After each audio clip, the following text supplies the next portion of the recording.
Everyone, it's a great honor to be with the President of South Africa, President Ramaphosa, and he is a man who is certainly in some circles really respected, other circles a little bit less respected, like all of us in all fairness, like all of us. We all like that. We also have a few of my friends. Ernie Els, a great golfer. He's a truly great golfer.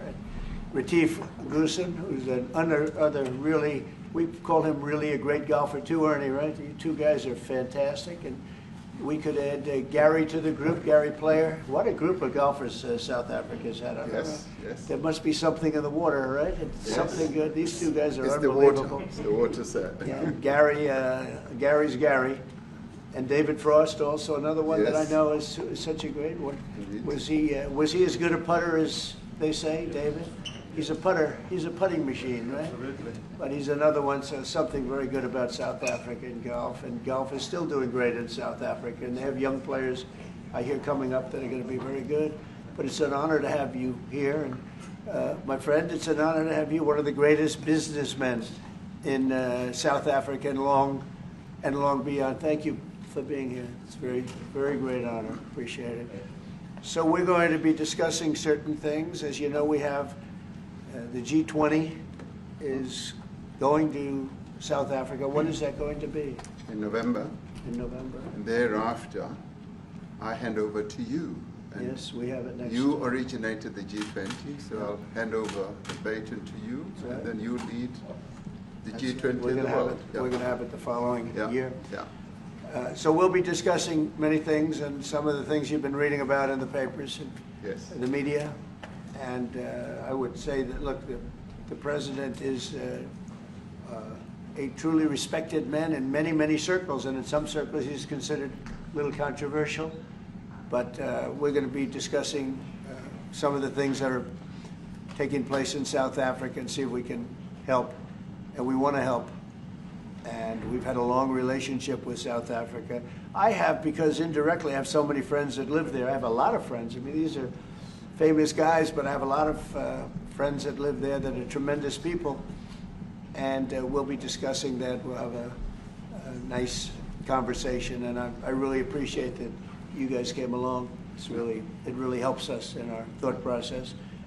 But it is a great honor to have you, and I appreciate you called. He called. I don't know where he got my number, but I picked up.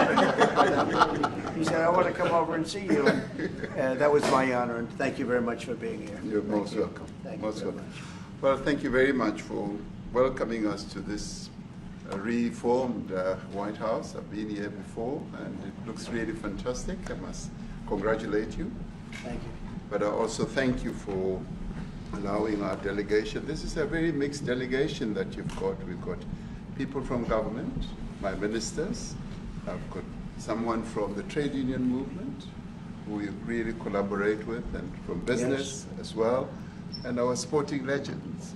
When I spoke to you, you said, yes, come along and bring Gary Player, bring Ernie Els and Retief Goosen. I brought the two of them. Gary Player, I spoke to him. And he said, look, I'm getting rather on in my years, but wishes us luck in this discussion with you. So it's a real joy. And I'd also like to thank you for allowing your people to start discussions with us at the trade level. I mean, we are essentially here to reset the relationship between the United States and South Africa.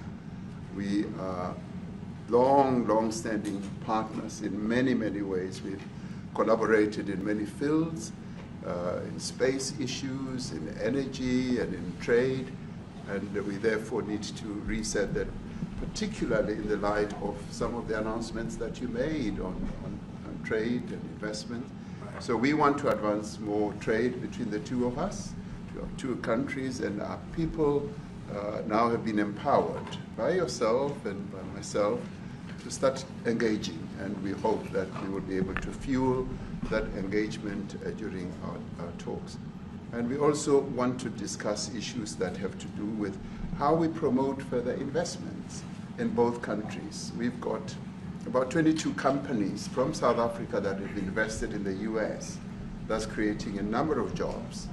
And similarly, you've got almost 600 companies that have invested in South Africa, and some of them have been in South Africa for more than 100 years. That's true. So our links are really long-lasting, and we would like to recalibrate those relations between our two countries and discuss a whole range of issues, geopolitical, the work that you're doing to bring peace around the world, in Ukraine and in the Middle East.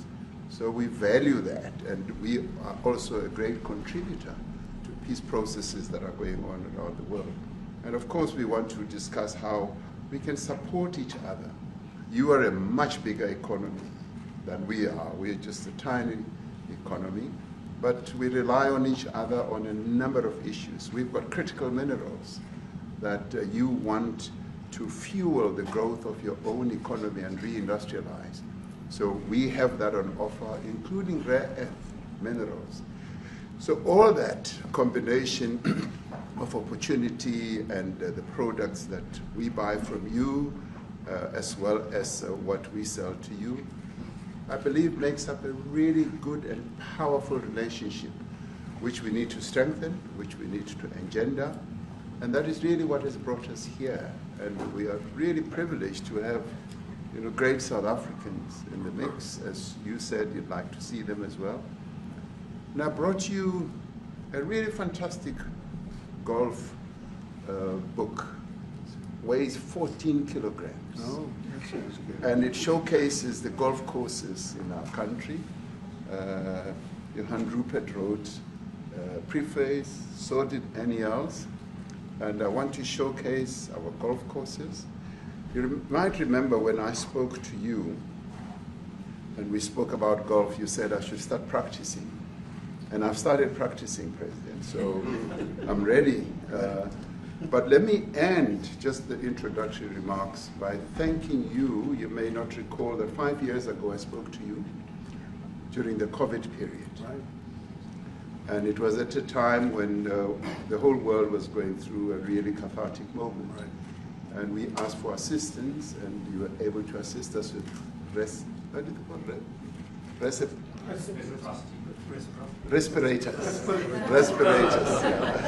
Respirators, and you kept to your word, and you delivered respirators to us. We didn't have as many in our country, and it really helped to help us deal with COVID. So I'm here also to say thank you and to thank the people of America for having helped us during a really difficult time. Being the small economy that we are, we needed help from around the world.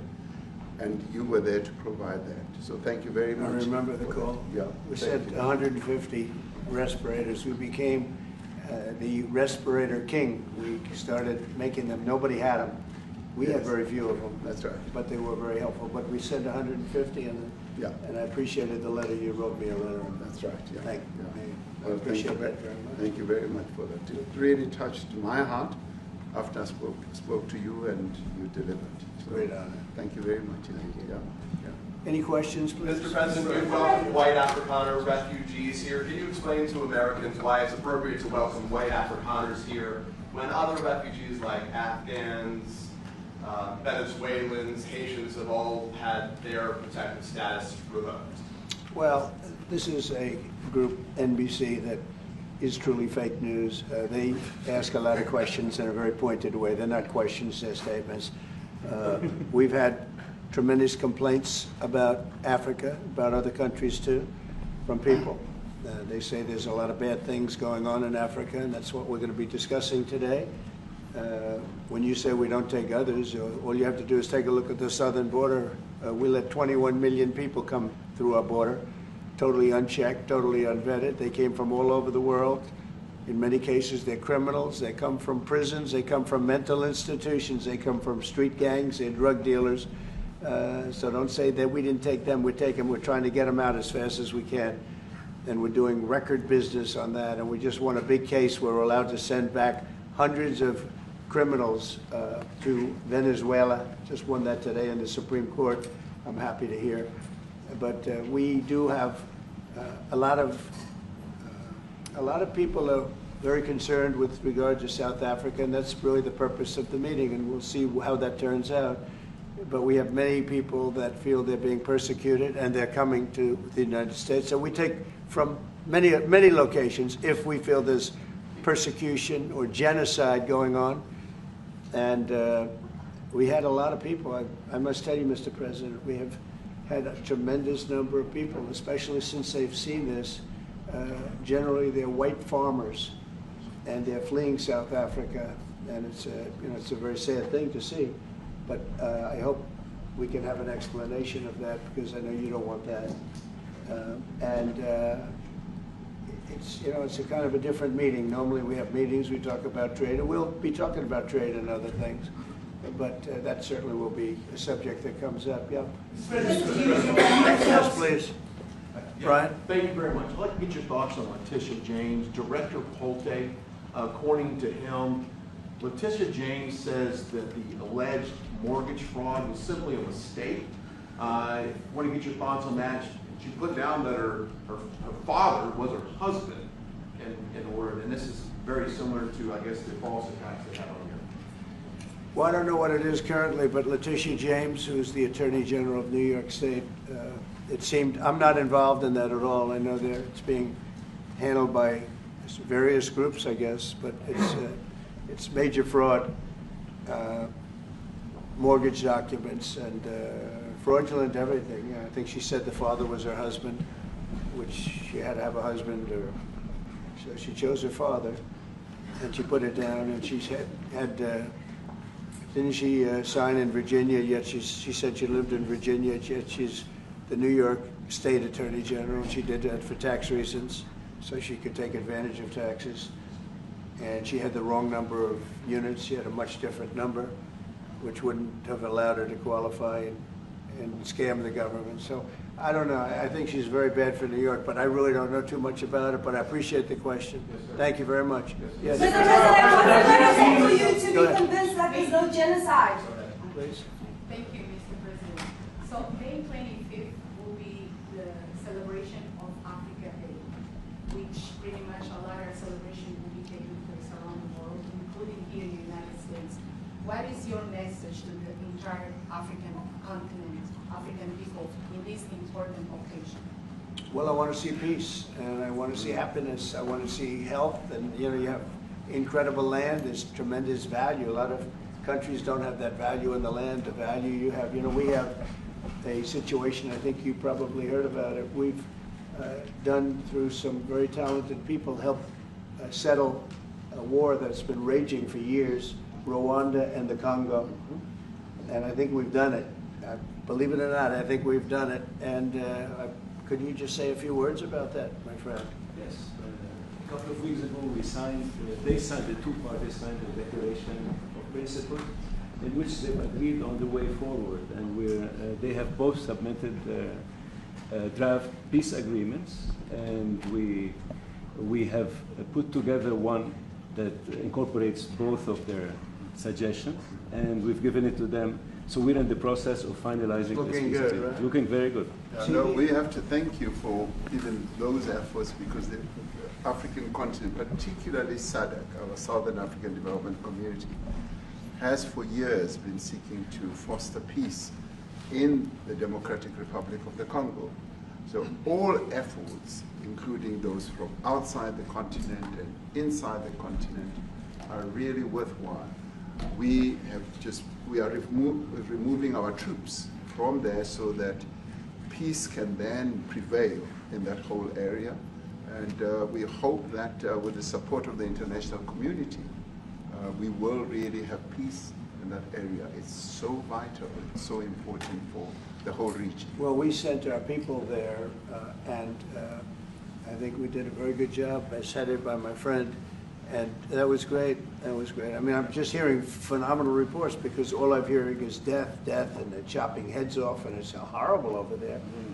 And it was really brave of you to go there, and I really appreciate it. And it looks like we have something very, very substantial. We also talked about trade with them in terms of rare earth and all, but really more for it's like if you take a look at what we just did with Pakistan and India, we settled that whole thing, and I think I settled it through trade. We're doing a big deal with India, we're doing a big deal with Pakistan, and I said, what are you guys doing? You know, somebody had to be the last one to shoot, but the shooting was getting worse and worse, bigger and bigger, deeper and deeper into the countries, and we spoke to them, and I think you know, I hate to say we got it settled, and then 2 days later, something happens, and they say it's Trump's fault, but Pakistan has got some excellent people and some really great leader. And India is my friend, Modi. Modi? And he's a... Mutual friend? Yeah, Yes. he's a great guy. And I called them both, and we just did something good. We're trying to settle Russia, Ukraine.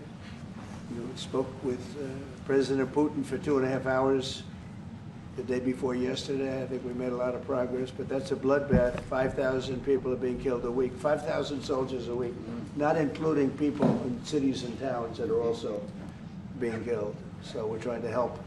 And it doesn't affect us. It's not our people, it's not our soldiers, it's Ukraine and it's Russia, but if we can save 5,000 souls, we'll do it. You know, we're pretty good at it. But that's a bad situation. That is a really bad situation. Well, you'll recall when President Zelensky was coming to South Africa, that's when I spoke to you. That's right. We both agreed that we need to push the peace message so that there can really be peace. And we've been involved in the Ukraine-Russia conflict for quite a while. Through my Minister of State Security here, we've been dealing with them, the exchange of children who were taken away, going through names and addresses and all that. So we've been invested in that whole process as well. And the moves that you're making are fully supported by us because we would like to see the end of that war. That's true. I called Zelensky and they said, he's in South Africa. I said, what the hell is he doing in South Africa? He was talking to us. We got this big. I said, that's a strange one. I said, what are you doing in South Africa? Yes. That's a strange one. He's trying to make peace. Or we're taking him. You know, we were lucky because we had the great Nelson Mandela, who taught us how to create peace, to make peace.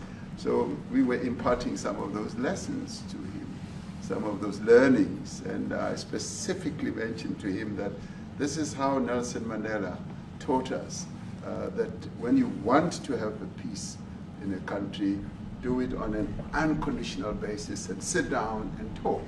And that's precisely what I'm sure he's going to heed. Well, we're going to see what happens with that one. It's there's a lot of hatred. Yeah. There's a lot of death. It's a bloodbath. It is. Unfortunately. I get the satellite pictures of that field, of that killing field. You never saw anything like it in your life. It's horrible. It's a horrible thing that goes on, but I think we've made big progress. Yeah, please, go ahead. Thank you, Mr. President. No, not you. Right here. He's from South Africa. Go ahead, please. What are you expecting on the ICJ case? Are you expecting South Africa to drop that? Is that what you're trying to do? On which case? The ICJ The International case Israel, Criminal Justice. International Criminal Court. I don't expect anything, to be honest. I really don't. I don't know. It's they've got a case. There's a lot of anger there, tremendous anger. I don't expect anything. We'll see what happens. We'll have a ruling, and who knows what the ruling is going to mean.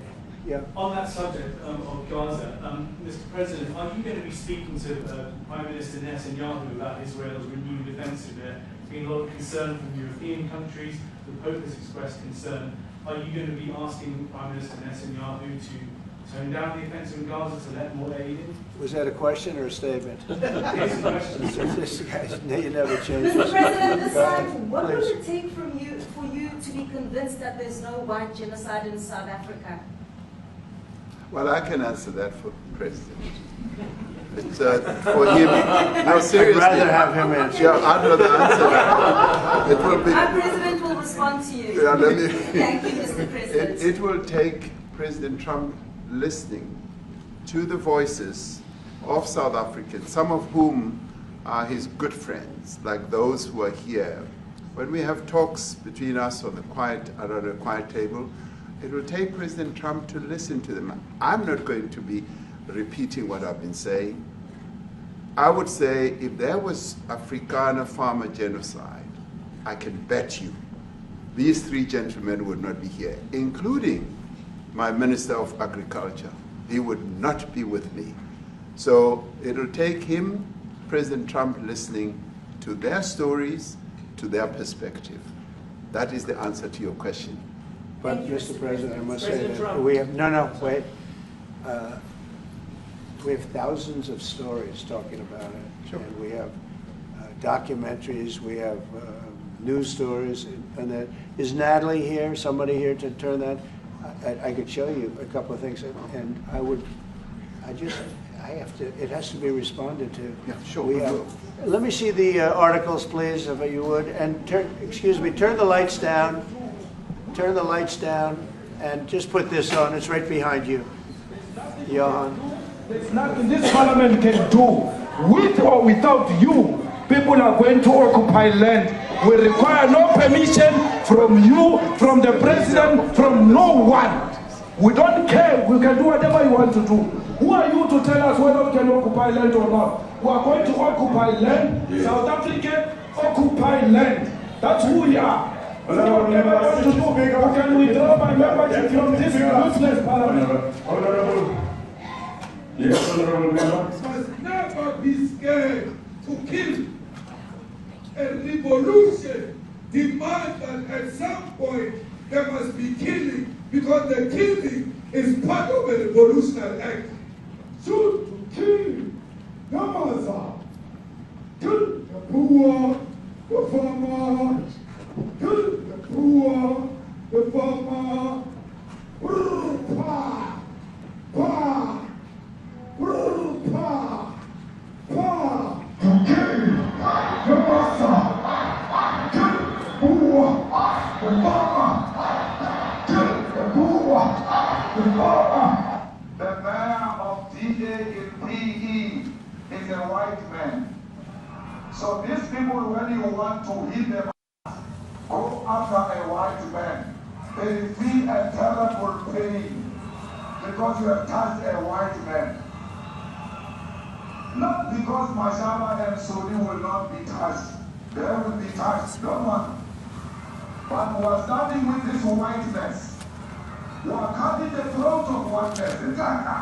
Shoot to kill Gaza, kill the brewer, the farmer, kill the brewer, the farmer.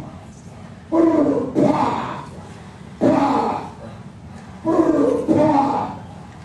Shoot to kill Gaza, kill the brewer, the farmer, kill the brewer, the farmer.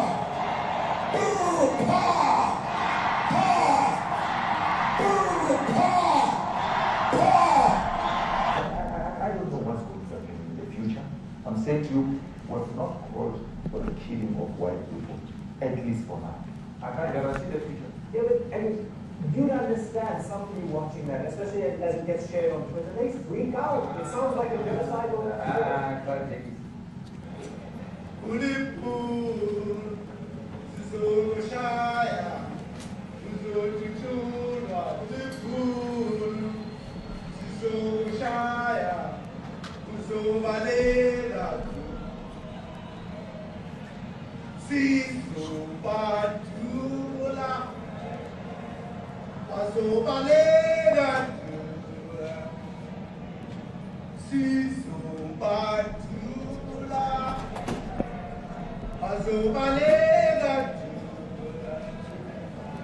Who will expropriate land without compensation, whether they like it or not. If they object, they can seek refugee in America. Now this is very bad. These are burial sites right here. Burial sites. Over 1,000 of white farmers, and those cars are lined up to pay love on a Sunday morning. Each one of those white things you see is a cross, and there's approximately 1,000 of them. They're all white farmers, the family of white farmers. And those cars aren't driving, they're stopped there to pay respects to their family member who was killed. And it's a terrible sight. I've never seen anything like it. Both sides of the road, you have crosses.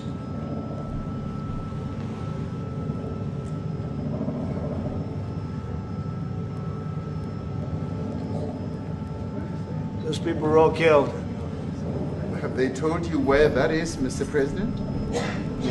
No, I'd like to know where that is, because this I've never seen. But, okay. I mean, it's in South Africa, that's where. We need to find out.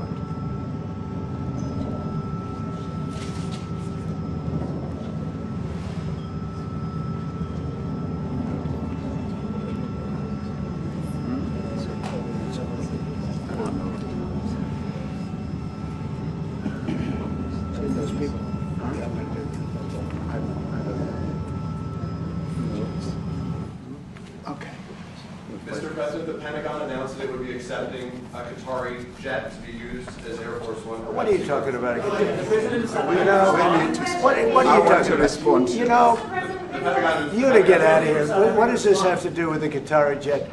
They're giving the United States Air Force a jet, okay? And it's a great thing. We're talking about a lot of other things. It's NBC trying to get off the subject of what you just saw. You are a real, you know, you're a terrible reporter. Number one, you don't have what it takes to be a reporter. You're not smart enough. But for you to go into a subject about a jet that was given to the United States Air Force, which is a very nice thing, they also gave $5.1 trillion worth of investment in addition to the jet. Go back, you ought to go back to your studio at NBC, because Brian Roberts and the people that run that place, they ought to be investigated. They are so terrible the way you run that network, and you're a disgrace. No more questions from you. Go ahead. Go ahead, talk about that. His name is Peter something. He's a terrible reporter. Quiet. That's my question now. Let's go. Thank you so much. President Trump, Anna Disaster from ENCA in South Africa. Thank you very much. Thank you very much, Steve. What would you like President Ramaphosa to do about the situation that we've just seen on the screen? I don't know. Look, these are articles over the last few days. Death of people. Death. Horrible death. Death. I don't know. To pick anyone. White South Africans are fleeing because of the violence and racist laws. And this is all, I mean, I'll give these to you. So when you say, what would I like to do? I don't know what to do. Look at this. White South African couples say that they were attacked violently. And, President Trump, when will you go and see for yourself if it is indeed true? well, I could do that. Look, here's burial sites all over the place. These are all white farmers that are being buried. And he asks about a jet that was given. You ought to be ashamed of yourself. You know, you are so bad. You're such a bad reporter.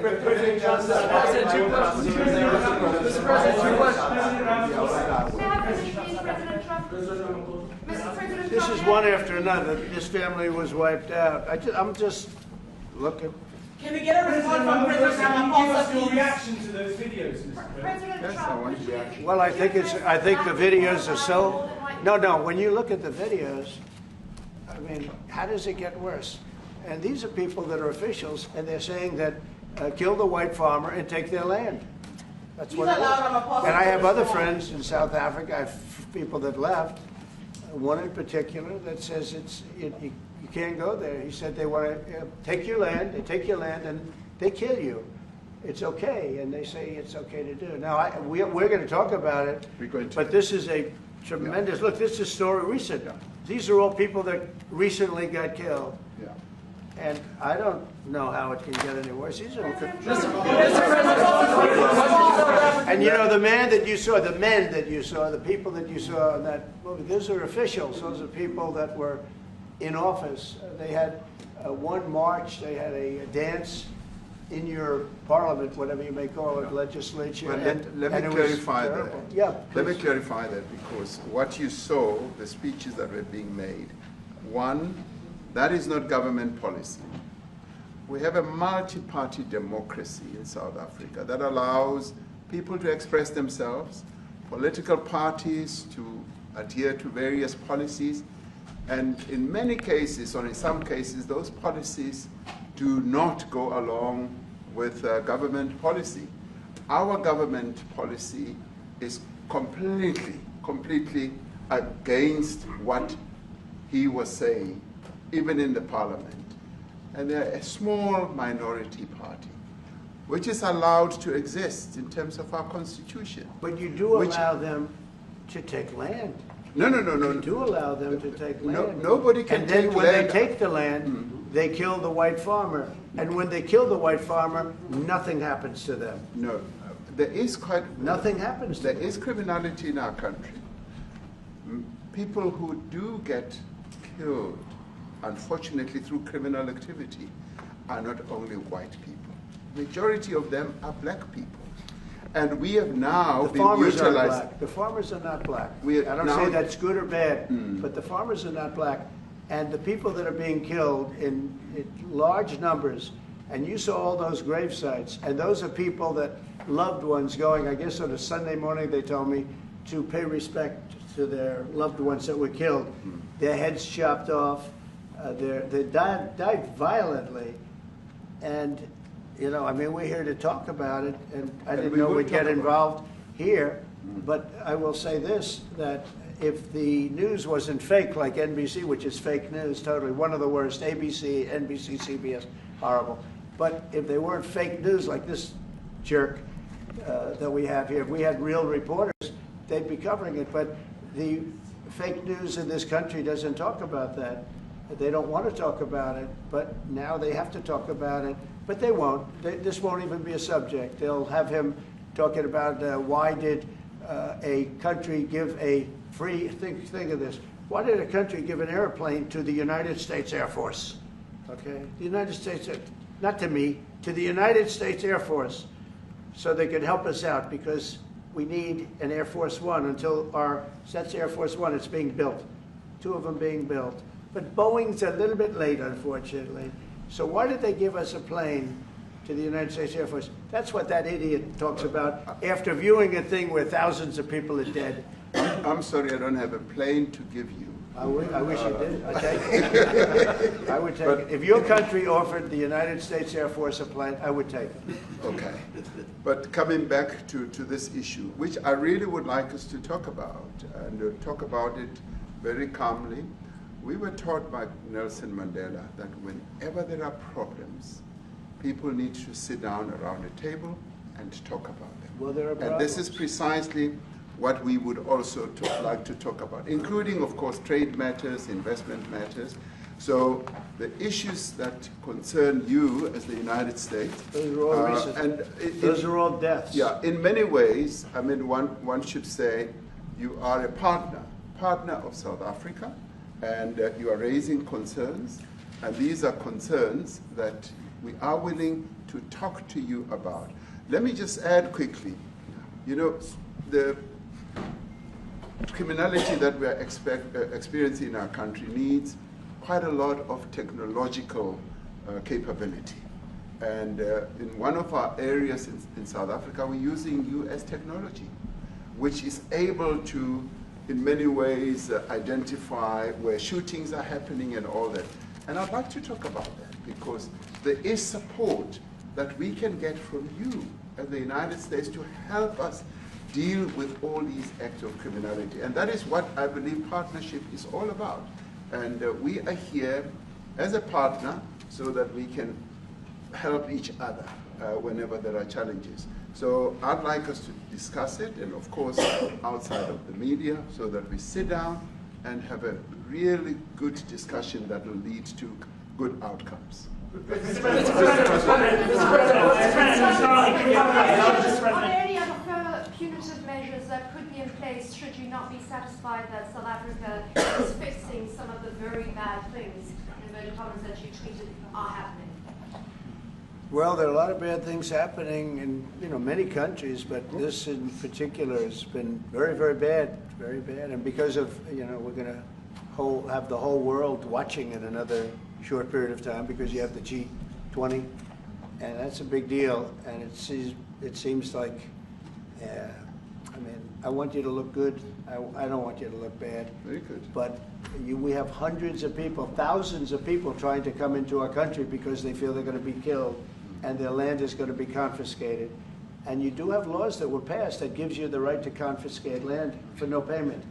You can take away land for no payment. I want to clarify that because we have a constitution. Our constitution guarantees and protects the sanctity of tenure of land ownership. And that constitution protects all South Africans with regard to land ownership. However, we do say, because we've got to deal with the past, the government, and as your government also has the right to expropriate land for public use. And you're doing that. And we've never really gotten underway with that. And we are going to be doing so. You're taking people's land away we have not. from them. We have, and those people, in many cases, are being executed. They're being executed. And they happen to be white, and most of them happen to be farmers. Mm-hmm. And that's a tough situation. I don't know how you explain that. How do you explain that? They're taking people's land away, and in many cases, those people are being executed. And in many cases, it's not the government that's doing it. It's people that kill them and then take their land, and nothing happens to them. But we have thousands of people that want to come into our country. They're also going to Australia in a smaller number. But we have thousands of people that want to come into our country, and they're white farmers, and they feel that they're going to die in South Africa, and it's a bad thing. Yeah, please. What can South Africa do? What concessions would you like to see them make to improve relations with the United States? Then I have one more for President Ramaphosa afterwards. Well, we just spoke about it. I got them a very, very complex machine, 150 of them. I was asked by the president if he could help, and I did that. And, I have great feeling for all countries. I deal with all countries, but I have a great feeling for South Africa because I have friends. I have a couple of friends, a few friends here today. I have many friends from South Africa, but many of those friends are not, they can't go back. I have Elon is from South Africa. I don't want to get Elon involved. That's all I have to do, get him into another thing. But Elon happens to be from South Africa. This is what Elon wanted. He actually came here on a different subject, sending rockets to Mars, okay? Yes. He likes that better. He likes that subject better. That's right. But Elon is from South Africa, and I don't want to talk to him about that. I don't think it's fair to him. That's right. But I will say that people are fleeing South Africa for their own safety. Their land is being confiscated, and in many cases they're being killed. And that scene of, you see how many crosses they have. Those crosses, that's a dead person in every one of them. And those trucks or cars are paying their respects to all of those dead people on a Sunday morning. That's a rough thing to explain away. And the problem we have, and the way, a correct and a fair media exposes things. But we have a very corrupt media. They won't even report this. If this were the other way around, it would be the biggest story. Now, I will say apartheid, terrible. That was the biggest story. That was reported all the time. This is sort of the opposite of apartheid. What's happening now is never reported. Nobody knows about it. All we know is we're being inundated with people, with white farmers from South Africa. And it's a big problem. Marco Rubio was telling me he's never seen anything like it. The numbers of people that want to leave South Africa because they feel they're going to be dead very soon. Yes, please. I was going to say, Brian, go. If I could just ask you a question. 72% of farmers in your country are white. If they flee, do you feel that maybe the economy could collapse? You may not have a gap to fill in those people that need to replace those farmers. I'd like my Minister of Agriculture, who is white, who comes from an opposition party to mine, who's joined my government at my invitation to address this very issue, including the question that you've just raised. John? Thank you very much, Mr. President. Yeah. And Mr. President, thank you for welcoming us to the White House. I would say we have a real safety problem in South Africa. I don't think anyone wants to candy coat that. And it requires a lot of effort to get on top of it. It's going to require more policing resources. It's going to require a different strategy to be able to deal with it. But certainly the majority of South Africa's commercial and smallholder farmers really do want to stay in South Africa and make it work. And I've just come from the largest agricultural show in the Southern Hemisphere with organized agriculture and farmers, and the majority of them want to stay. But they too there have a memorial to those who've died as a result of farm attacks. And as the Minister of Agriculture, it is something that I'm particularly exercised with my colleagues at police and my colleagues in the justice cluster to start making farm attacks and stock theft a priority crime. And it affects all farmers in South Africa, particularly stock theft. It has a disproportionate effect on smallholder black farmers. I also want to just say this, that the two individuals that are in that video that you've seen are both leaders of opposition minority parties in South Africa. Umkhonto we Sizwe under Mr. Zuma and the economic freedom fighters under Mr. Malema. Now the reason that my party, the Democratic Alliance, which has been an opposition party for over 30 years, chose to join hands with Mr. Ramaphosa's party was precisely to keep those people out of power. We cannot have those people sitting in the union buildings making decisions. And that is why after 30 years of us exchanging barbs across the floor in Parliament and trying to get one over on each other, we've decided to join hands precisely to keep that lot out of government. Because the day they get in to the doors of the union buildings in South Africa or control of our Parliament, that's what you're going to see. And that is why this government, working together, needs the support of our allies around the world so that we can strengthen our hand, grow our economy, and shut the door forever on that rabble getting through the doors of the union bodies, because then South Africa's future would be... So you denounced that type of language in the video that you saw? Oh yes, we've always done so. As government, as my own party, we are completely opposed to that. We, in 1955, adopted a document which said South Africa belongs to all who live in it. But why wouldn't you arrest that man? That man said, kill the white farmers, kill the white farmers. And then he danced, and he's dancing, and it's kill the white farmers. I think, I'm not sure, but I think if somebody got up in Parliament and started saying kill a certain group of people, he would be arrested very quickly. That man is going all over South Africa, and that's not a small party. That was a stadium that holds 100,000 people, and I hardly saw an empty seat. That's a lot of people. That's a lot of representation. And those crosses, we have dead white people, dead white farmers, mostly. And you take a look at Australia, they're being inundated, and we're being inundated with people that want to get out. And their farm is valueless, it's valueless, and they just want to get out with their life. And this is a very serious situation. And if we had a real news or real press or media, we don't have that, because they won't talk about this, because they're all guys like that idiot. But if we had a real press, it would be exposed. And you know, the beauty of exposing it is it's like a cleansing action. When it gets exposed, it'll get fixed. That's when it'll get fixed. But people don't talk about it. And I'll tell you who's talking about the thousands of people that are fleeing South Africa right now. President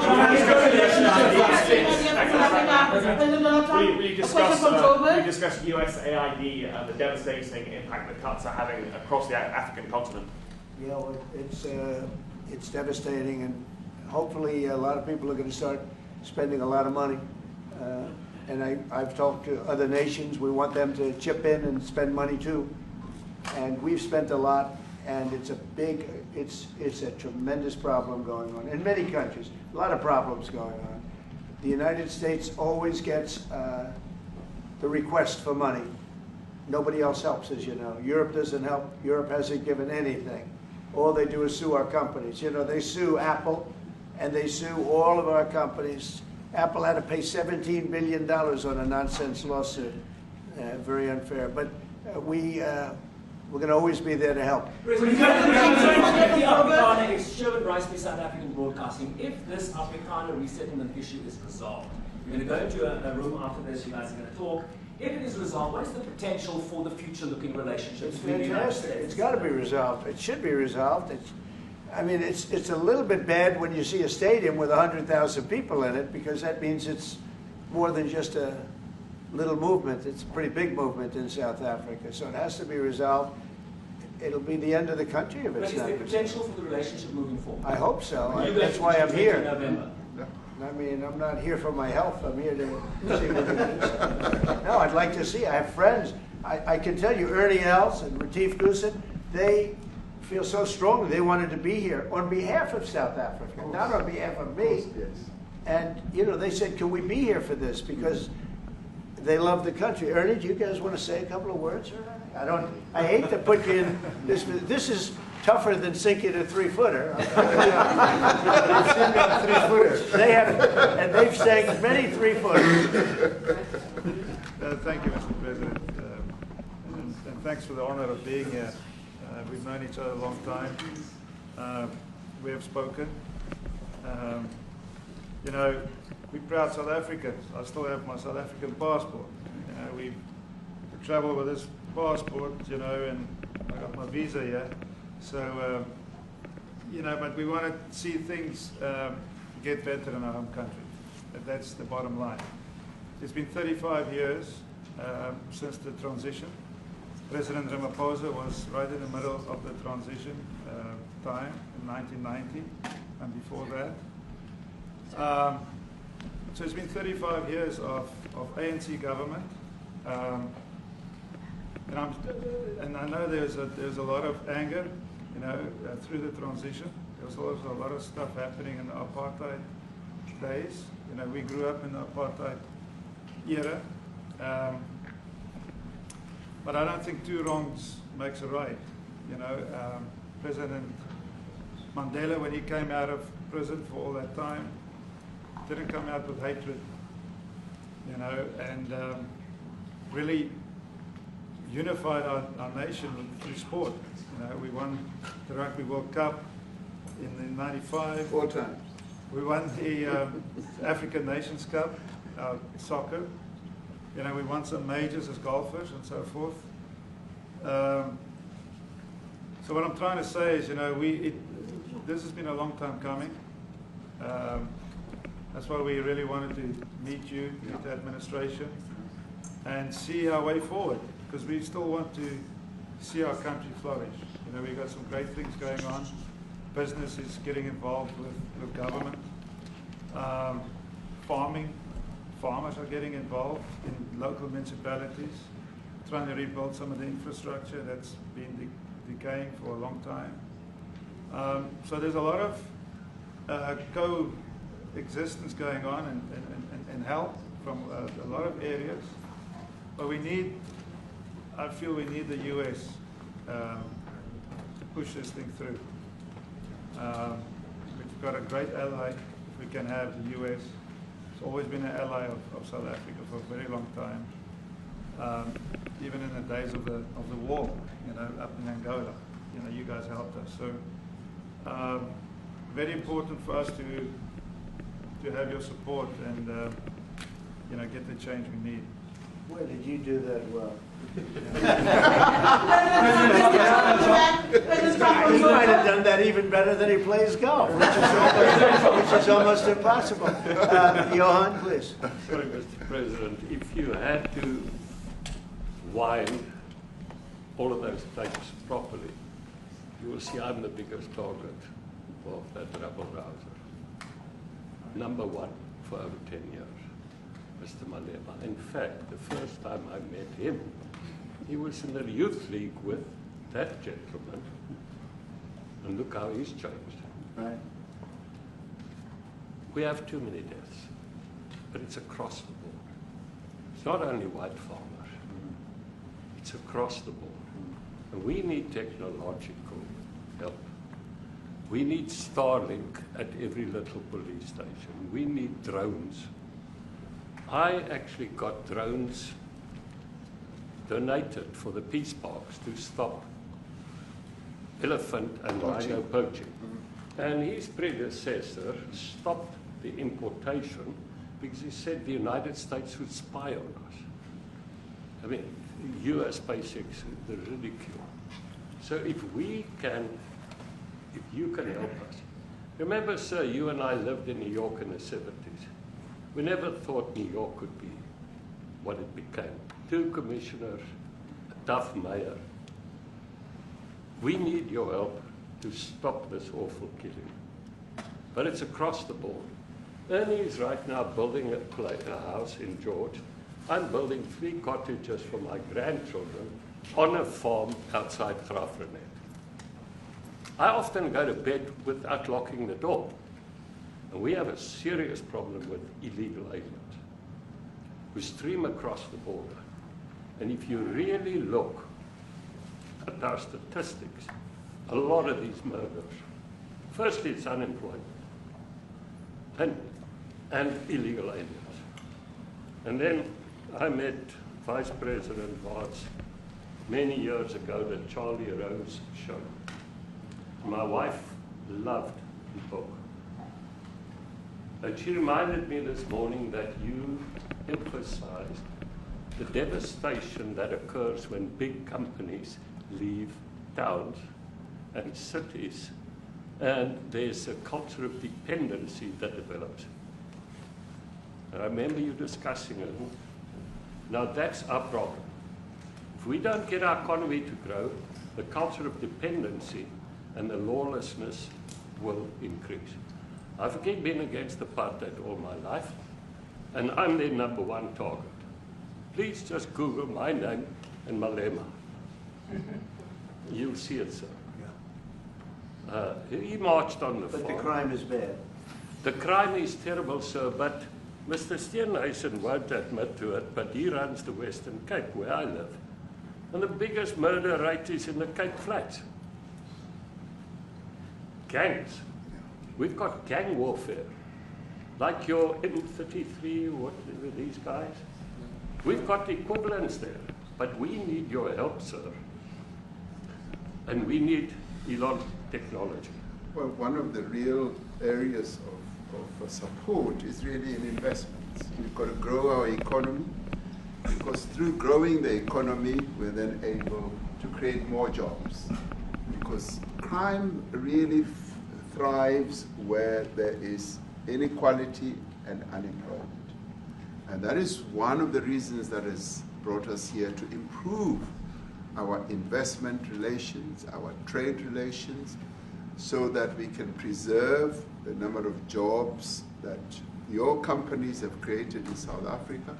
By virtue of what we export to you, we are able to create up to 500,000 jobs in the auto industry, in the agricultural industry, and a number of other industries, mining, where we export things to you.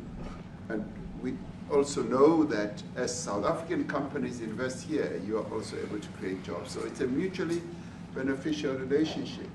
So our main real reason for being here is to foster trade and investment, so that we are able to grow our economy with your support, and so that we are also able to address all these societal problems, because criminality thrives when people are unemployed, when they have no other hope to eke out a living.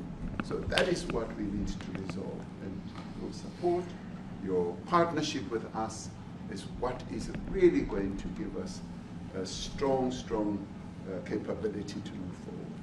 President, please, Retief, do you have, excuse me, do you have anything to say? I mean, I don't want to leave you out. You know, the guy won 3 or 4 majors. 3 or 4?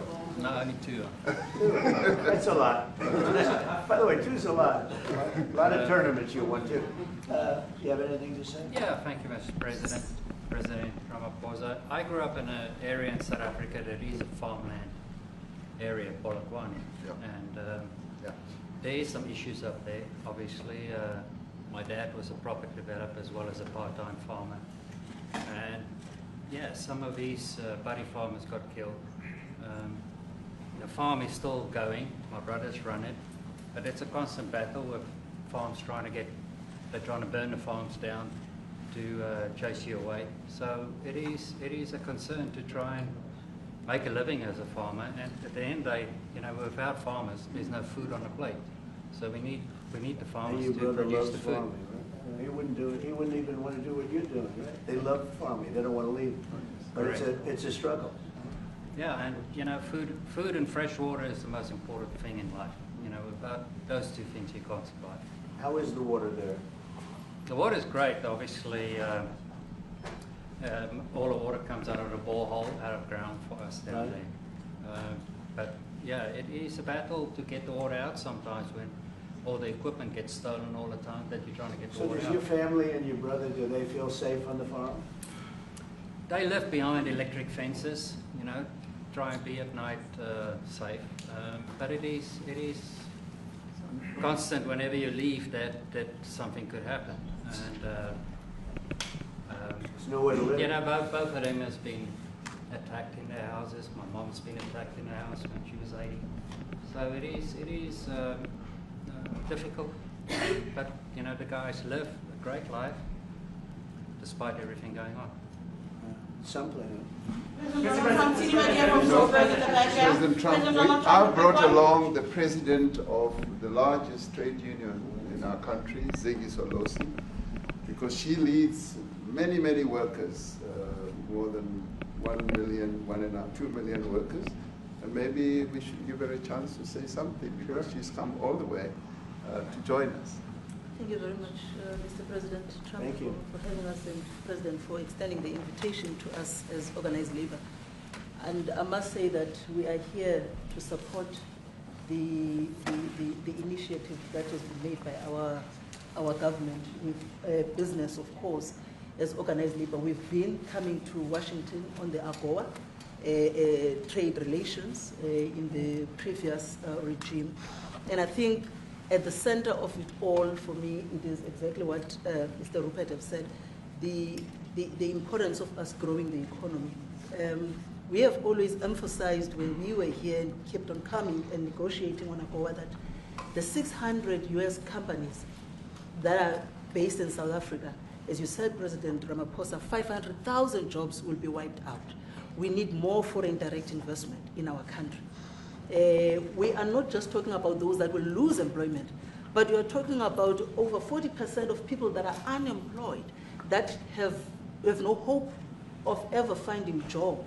And we think that, correctly, as they have said, that we need to deal with the issue of porous borders in our country, so that everyone that comes in is documented. We also need to, and I would have thought that the minister would address the issue of land expropriation and how the policy works in South Africa. Recently, President, as you were preparing to come here on the news, in, I think it was in Natal, there was a handover of farms. And white farmers were saying, we are donating the land, but also there's a willing buyer, willing seller in South Africa. So there is no expropriation without compensation. But it is a willing buyer, willing seller. And that white farmer was even saying, President, that the government is even paying more in buying the land than what the land is worth of. And I think those are the realities, President, that we must say that we need to address, of course, but also the importance of agriculture linked to AGOA.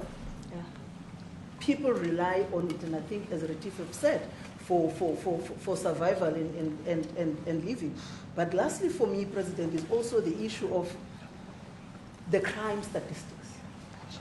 There is no doubt about it that we are a violent nation, for a number of reasons, and we're not condoning anything. But also, if you go into the rural areas where black majority are, you would see women, elderly, being raped, being killed, being murdered. And these are black elderly women that would be found throat slits, raped multiple times, and all of that. And the problem in South Africa, it is not necessarily about race, but it is about crime. And we think that we are here to say, how do we, both nations, work together to reset, to really talk about investment, but also help us in how we can have the technology and everything that is needed, President, to really address the levels of crime that we have in our country. Thank you very much. Thank you very much. President Trump from Genocide is a very strong word. I'm wondering if you've made up your mind as to whether you believe genocide is occurring in South Africa, or you still have doubts, and if you have made up your mind, why invite President Ramaphosa here today? Well, I haven't made up my mind. I hate to see it from the standpoint of South Africa, but also, I'm trying to save lives. I'm working with Russia and Ukraine. I don't have to do that. It's not our war. It was started by other people. It was helped along by our past administration. It would have never happened if I were president, but I'm trying to save lives. And no matter where. Rwanda, I have nothing to do with Rwanda and the Congo, but I felt I had a very talented person in this administration, and I sent him there, and he did an unbelievable job, I think. I mean, we're going to find out, but he's done the hardest part of the job. It should happen. If I can save lives, I want to save the lives. If it's in Africa, that's great. If it's in Europe, if it's wherever it may be. And it's a very small investment to do, believe me, compared to what the consequences are. So I hope we can do something. Look, I have so many friends. These two men, I have great admiration for them because I know what they do for a living. And that's a very hard living. Going from city to city, from country to country, and hitting a ball 350 yards like they do, and better than you and I. Getting the ball in the hole. It's a very tough, with lots of people watching, right? Yes, That's a very tough living. They're champions. I respect champions, and I respect very much. And I think the country is very lucky. They really wanted to be here. That's true. They could be elsewhere. They could be on a beautiful fairway someplace, and they wanted to be here. So. My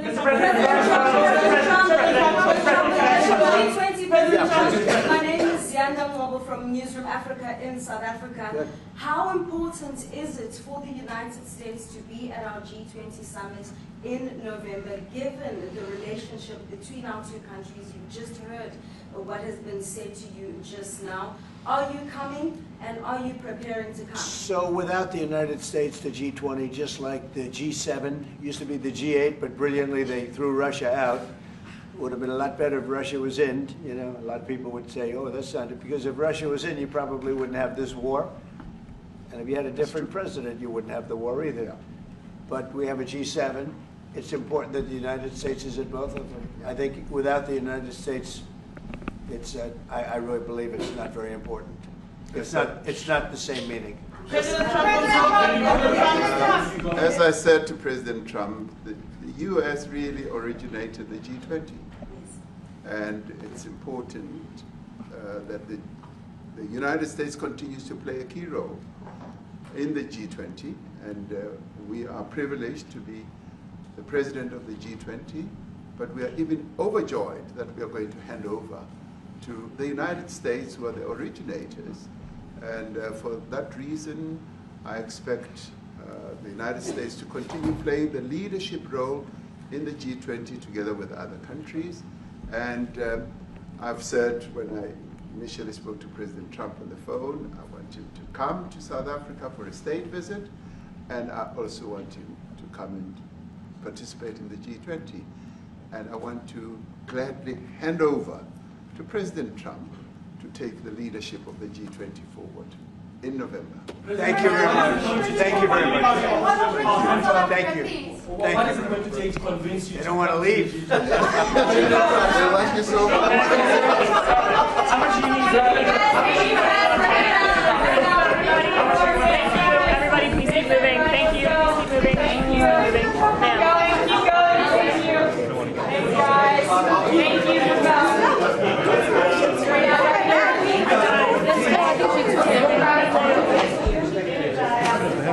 Outside? Oh, we didn't bring them in. Oh.